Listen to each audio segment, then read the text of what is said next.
All right, we're going to talk about stacking, weights, and blackouts, and what they are and what the differences are.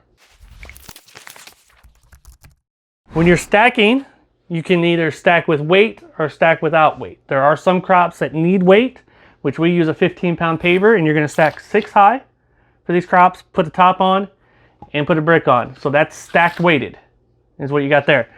You got some crops that are going to be stacked without weight. They're too delicate, they don't need weight, they just need a little bit of pressure, so you can stack them without weight. So you just don't put the brick on top. More delicate crops, stuff like that.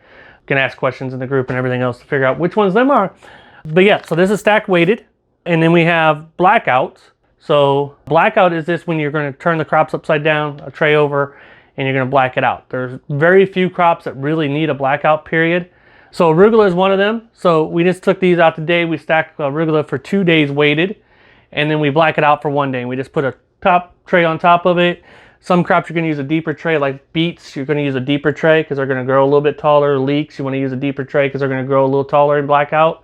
But arugula doesn't need that. You want to keep it closer like that. So it's just a difference of that. So that's blackout. That's what blackout means, is flipping a tray over top, blacking it out. Or if you got a blackout room, which you can see in the videos on our YouTube channel, is we have a blackout room that we put like popcorn in, is the main thing we put in there.